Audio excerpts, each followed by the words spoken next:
अस्सलाम अलैकुम प्यारे बच्चों, मैं आपके सामने हम सुपर साइंस का पार्ट से पेज नंबर 6 और 7 आज पढ़ेंगे। तो बच्चों, मैंने आपको पढ़ाया कि इनके बर्ड्स के आइज़ के बारे में मैंने आपको पढ़ाया। अब हम आगे पढ़ेंगे।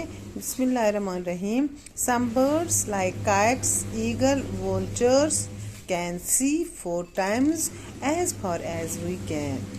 कुछ बर्ड्स है जैसे काइट है, ईगल है, वोल्चर है, गांठ ब्या कस्म वोल्चर यूता अगर बह अगर इंसान वुचन 1 किलोमीटर तुम दूर यह बोजन तुत यी तुम 4 times कि यानी कि 8 किलोमीटर दूर अगर बम ईगल वोल्चर तुम यह चीज साफ बोजन।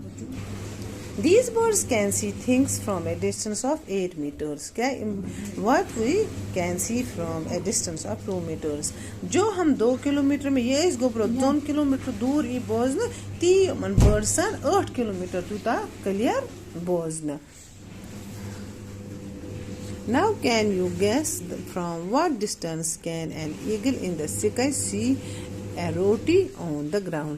वही कि तुम पाने गेस कर ईगल अगर बोन कन ग्राउंडस मज चुट या तमन कोता दूर सह बोजन, यानी कि उनको बहुत जब वो 8 किलोमीटर उनकी डिस्टेंस होगी तो उनको वो दिखाई देता है। ग्राउंड में वो रोटी होगी या कुछ जो वो खाते होंगे उनको दिखाई देता है। Do animals see colours. क्या एनिमल्स कलर्स देखते हैं? Animals can not see as many colours as we can.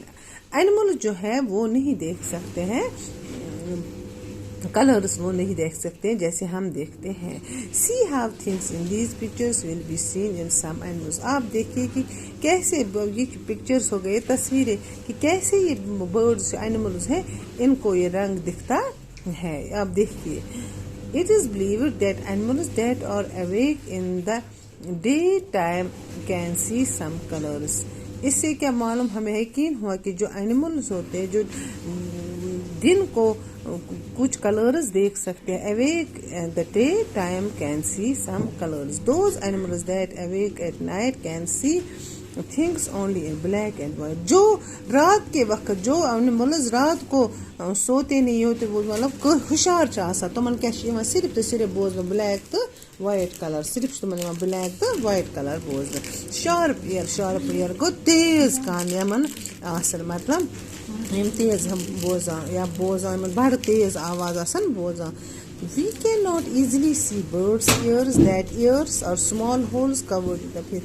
ऐसे सचिन आसानी से हेकान वुचित एनिमल्सन हंद यम कि तुमन क्या तुम तुम लकटी होल ही बनैत तुम कवर आसा करित फेदरों से तुम फेदर तमी सतन तुम कवर करित।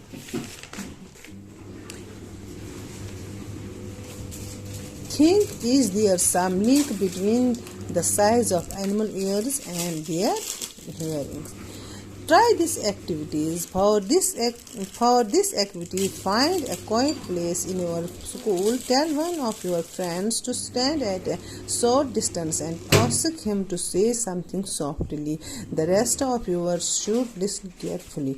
आप ये एक्टिविटी करो, यानी कि आप ये जो है ना ये एक्सपेरिमेंट ये बोलो या आप ये एक्टिविटी करो या हरकत करो क्या कि आप एक अच्छी जहाँ पे क्वाइट हो गया, जहाँ पे साइलेंस हो, किसी स्कूल में जगह जहाँ पे साइलेंस हो या घर में, वैसे एक्टिविटी स्कूल में ही कर सकते हो। फिर अपने दोस्त को बोलो आप मुझसे थोड़ा दूर ही बैठो, उसको बोलो कि आप कुछ सॉफ्टली हो गया, कुछ आहिस्ता आहिस्ता बोलो। The rest of you should listen carefully. और आप जब शांति होगी वो आप वहाँ बड़ी होशियारी से वो सुनो। Then all of you put your hands behind your ears as shown in the picture. फिर आप ऐसे अपने कानों को करो जैसे इस तस्वीर में दिखाया है। Let the same child say something again as softly as before। In which case was the sound sharper? Ask your friends too। फिर आप ऐसे ही दूसरे दोस्त को भी बोलो ये करने के लिए, और फिर आप उसको ये बोलो कि क्या in which case was the sound sharp. कैसे आपको लगा ये साउंड आपको शार्प लगी, क्या किसको बोलोगे? अपने दोस्त को। Put your hands over your ears and से something. Can you here own voice. आप अपने 2 हाथ अपने कानों पे ले जाओ और आप कुछ बोलो और क्या आप सुन सकते हो अपनी आवाज़? तो बच्चों आज इतना ही। ये क्लास 5th का EVS है कल के लिए, फिर इंशाल्लाह कल हम इससे आगे बढ़ेंगे। खुदा हाफिज़।